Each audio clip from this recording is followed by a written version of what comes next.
కాకినాడ జిల్లా జగ్గంపేట నియోజకవర్గం గండేపల్లి మండలం ఉప్పలపాడు గ్రామంలో వైసీపీకి కోలుకోలేని భారీ షాక్ తగిలింది.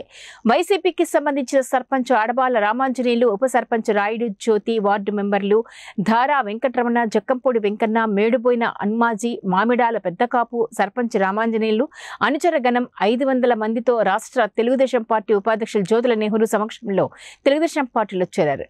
వీరందరికీ నెహ్రూ పార్టీ కండువాలను కప్పి స్వాగతం పలికారు. ముందుగా జ్యోతుల నెహ్రూకు భారీ ఊరేగింపుగా నాయకులు, కార్యకర్తలు, అభిమానులు బాణాసంచాన్ కాల్పులతో గ్రామ సచివాలయం వరకు మహిళలు మంగళహారతులతో ఘన స్వాగతం పలికారు.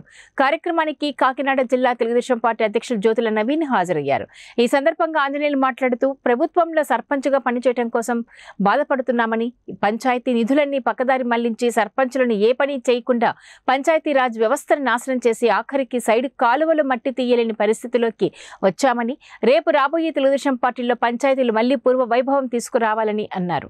కార్యక్రమంలో కోర్పు లచ్చయ్య, దొర, ఎస్వీఎస్ అప్పలరాజు, పోతుల మోహన్ రావు తదితరులు పాల్గొన్నారు. ఒక రకంగా చెప్పుకోవాలంటే మింగేశాడు జగన్మోహన్ రెడ్డి అని చెప్పాలి. ప్రజలతో ఎన్నుకోబడ్డటువంటి పంచాయతీరాజ్ వ్యవస్థలో సర్పంచ్ దగ్గర నుంచి వార్డు మెంబర్ దాకా ఉన్నటువంటి వాళ్ళే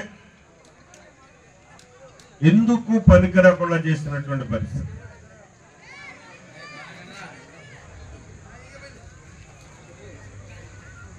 మరి అటువంటి పరిస్థితుల్లో ఇంకా నిజంగా ఆనాడు పార్టీ ఏదైనా సరే రాజీవ్ గాంధీ తెచ్చినటువంటి మార్పులు పంచాయతీరాజ్ వ్యవస్థలో నిజమైనటువంటి గ్రామ స్వరాజ్యం రావాలి అనుకుంటే గ్రామంలో ఉన్నటువంటి ప్రతి దాని మీద కూడా ఆ గ్రామ పంచాయతీకి హక్కులు ఉండాలి అని చెప్పేసి ఆలోచన చేసి మరి ఆయన ప్రత్యేకంగా పంచాయతీ నూతన చట్టాన్ని తీసుకొచ్చినటువంటి పరిస్థితి. ఒక 94 అంశాలని ప్రామాణికంగా పెట్టుకుని ఆనాడు ఆ నూతన చట్టం